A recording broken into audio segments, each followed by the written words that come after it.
पाकिस्तान और ताजिकिस्तान दहशतगर्दी से मुतासिर है। पाकिस्तान को दहशतगर्दी के नासूर का तवील अरसे से सामना है। दहशतगर्दी के खिलाफ जंग में पाकिस्तान ने बड़ी कुर्बानियां दी हैं। 2017 से 18 में हम दहशतगर्दी के मुल्क से खात्मा करने में कामयाब हुए। बदकिस्मती से दहशतगर्दी का नासूर दोबारा सर उठा रहा है। चाहते हैं पाकिस्तान और ताजिकिस्तान दहशतगर्दी के खात्मे के लिए मिलकर काम करें। अमन के बगैर खित्ते में खुशहाली नहीं आ सकती। ताजिकिस्तान के साथ अपने बरादराना ताल्लुकात को मजीद मुस्तहकम बनाएंगे।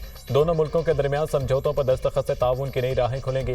ज़राअत, सेहत, तालीम, सरमायाकारी और तिजारत के फ़रोग के लिए काम करेंगे। चाहते हैं पाकिस्तान और ताजिकिस्तान के दरमियान रेल और रोड नेटवर्क मजबूत हो। तिजारती हजम में इजाफे के लिए सालाना बुनियादों पर अहदाफ का तयन करना होगा। वज़ीर-ए-आज़म शहबाज शरीफ के ताजिक सदर के हमरा न्यूज़ कॉन्फ्रेंस। दोनों मुल्कों के दरमियान मुश्तरका वज़ारती कमीशन के क़याम पर इत्तफाक। मुख्तलिफ शोबों में मफाहमती यादाश्तों पर दस्तखत।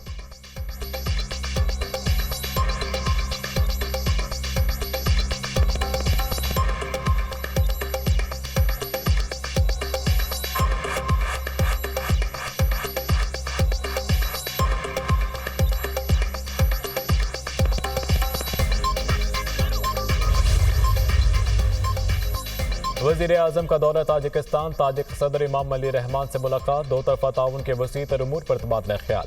बाहमी दिलचस्पी के इलाकाई और बैनुल अक़वामी उमूर पर भी गुफ्तगू। तिजारत, मईशत, सरमायाकारी, रवाबित, सकाफत, तालीम, साइंस और टेक्नोलॉजी, दिफा के शोबों में ताउन पर गौर। दोनों मुल्कों में बरादराना ताल्लुकात को मजीद गहरा करने के अज़म का यादा। दोनों रहनुमाओं के स्ट्रेटेजिक पार्टनरशिप के माहिदे पर दस्तखत। कसर मिलत पहुंचने पर ताजिक सदर ने वज़ीर-ए-आज़म का इस्तकबाल किया। गार्ड ऑफ ऑनर भी पेश किया गया। वज़ीर-ए-आज़म का दोशंबे में कसर नौरोज़ का दौरा। ताजिक सदर ने शहबाज शरीफ को कसर नौरोज़ महल का दौरा करवाया। वज़ीर-ए-आज़म के ताजिक फ़न तामीर की तारीफ। वज़ीर-ए-आज़म और पाकिस्तानी वफ़द के एजाज़ में कसर नौरोज़ में इशाइये का भी अहतमाम।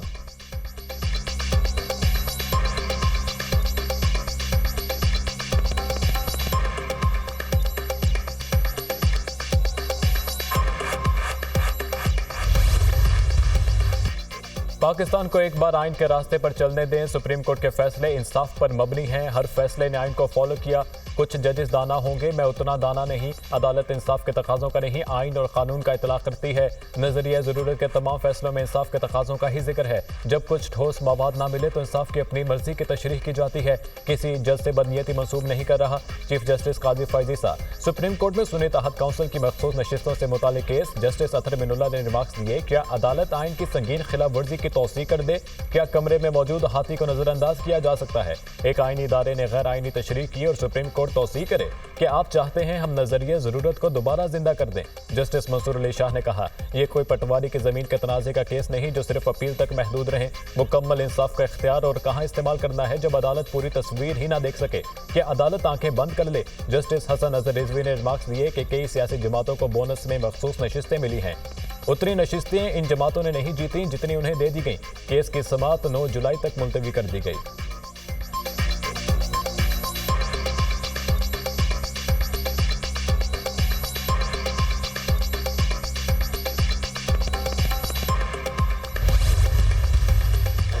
पूरी दुनिया में तनकीद हो रही है, ये कैसे इंतखाबात हुए हैं। इलेक्शन कमीशन आईनी जिम्मेदारी पूरी करने में नाकाम रहा। पार्लियामेंट में अवाम के मुंतखब नुमाइंदे आएंगे तो बेहतरी होगी। सियासी अदम इस्तेहकाम की वजह से पाकिस्तान में बहरान है। हमें तशवीश है कि इसको खींचा जा रहा है। रहनुमा PTI शिबली फराज की मीडिया से गुफ्तगू। इलेक्शन कमीशन का इम्तियाजी सलूक वाज़े नजर आता है। इलेक्शन कमीशन अपने रवैये पर नजरसानी करे। कंवल शोजब का मुतालबा, इंतखाबात बगैर किसी मुदाखलत के साफ शफाफ होने चाहिए। कोई भी इदारा इंतखाबात में मुदाखलत करेगा तो इलेक्शन की कोई हैसियत नहीं होगी। हमेशा के लिए साफ शफाफ इंतखाबात के लिए मैकेनिज्म होना चाहिए। असद कैसर की मीडिया टॉक।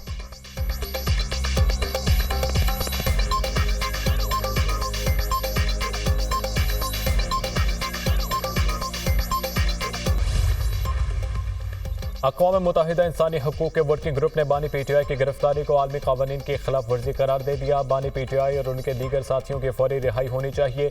नज़रबंदी और हिरासत का कोई जवाज़ नहीं। बानी PTI की हिरासत गैर कानूनी है। उन्हें सियासी मैदान से आउट करने के लिए नाअहल किया गया। बानी PTI की हिरासत पाकिस्तान का अंदरूनी मामला नहीं रहा। इस मामले को आलमी इंसानी हकूक़ के क़वानीन के मुताबिक देखा जाए। इलेक्शन के मौके पर भी धांधली की गई और कई नशिस्तें उनसे छीन ली गईं। जिनेवा से ताल्लुक़ रखने वाले इंसानी हकूक़ वर्किंग ग्रुप का बयान।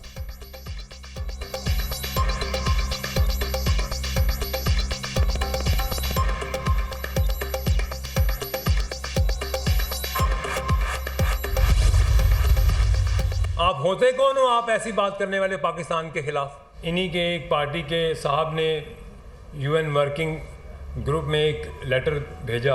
आज आपका एक करिंदा उठता है, वो अमेरिका बैठ के ट्वीट करता है। आप जिना हाउस के जो जलाओ में आप लोगों ने जो किया, आप उसकी माफी मांगे। आपकी कोई लीडरशिप माफी मांगे। आप पाकिस्तान के लोगों को, बच्चों को गुमराह ना करो। आप खुद अपने गिरेबान में तो झांके कि आपने किया क्या 4 साल इस मुल्क के साथ।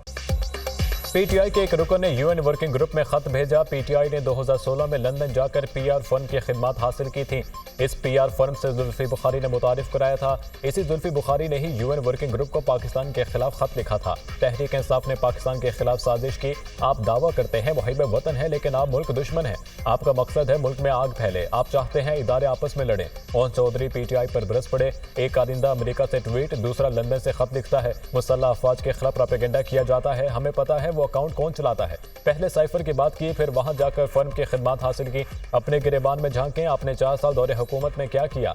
पीटीआई नौजवानों को गुमराह न करे। फराह गोगी उनकी फ्रंटमैन थी। रहनुमा इस्तेहकाम पाकिस्तान पार्टी की न्यूज़ कॉन्फ्रेंस।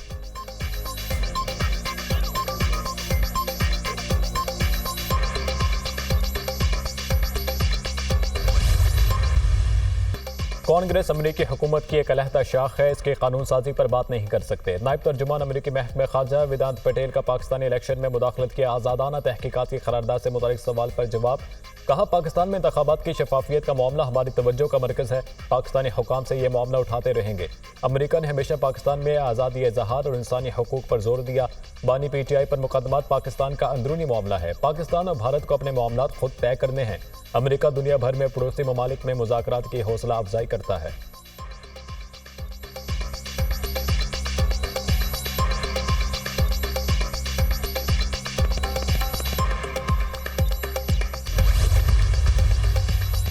चेयरमैन पीएससी के तकर्री के मामले में अहम पेशरफ। चेयरमैन पब्लिक अकाउंट्स कमेटी के सरबराही के लिए हुकूमत को अपोजिशन से रब्ता। मुस्लिम लीग नून के चीफ व्हिप तारिक फजल चौधरी का अपोजिशन लीडर उमर रजीब को खत। चेयरमैन पब्लिक अकाउंट्स कमेटी के लिए अपोजिशन से 4 नाम मांग लिए। सीनियर और तजुर्बेकार लोगों के नाम दिए जाएं। भेजे गए नामों में से चेयरमैन पीआईसी का तकर्री किया जाएगा। खत का मतन।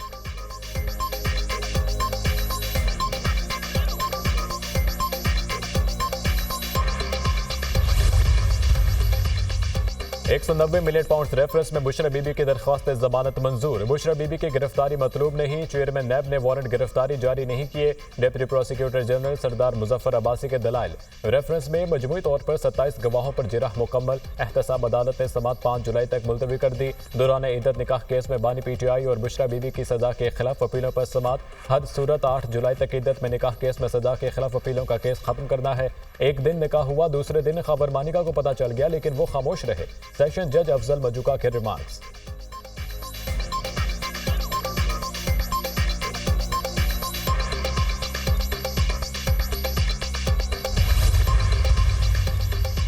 वज़ीर आला खैबर पख्तूनख्वा अली अमीन गंडापुर के नाकाबिल जमानत वारंट गिरफ्तारी जारी। सदाद दहशतगर्दी अदालत इस्लामाबाद ने अदमपेशी पर वारंट जारी किए। अदालत ने अली अमीन गंडापुर की हाजिरी से ससना की दरख्वास्त मुस्तरद की थी। अप्रैल 2024 के बाद की समातों में अली अमीन गंडापुर पेश नहीं हुए। एटीसी जज ताहिर अब्बास सिपरा ने समात का हुक्मनामा जारी कर दिया। बजट में हमसे जो वादे किए गए एक रात में सब बदल गए। आम आदमी की तनख्वाह पर टैक्स लगाया गया। दूध के डिब्बे और घर की आम अशिया तक को नहीं छोड़ा गया। लोग जेवर बेचकर बिल अदा कर रहे हैं। सबसे ज्यादा मरात याफ्ता तबके पर ज्यादा टैक्स होना चाहिए। बड़े मरात याफ्ता तबके की तरफ जाते हुए आपके हाथ जलते हैं। आप इतना किसी से नहीं डरते जितना अशराफिया से डरते हो। इनको शर्म हया नहीं आती। अब खुलम खुला कहते हैं ये IMF का बजट है। हमने MNAs MPs की तनख्वाहें बढ़ाने की मुखालिफत की थी। PTI रहनुमा अली मोहम्मद खान की मीडिया से गुफ्तगू।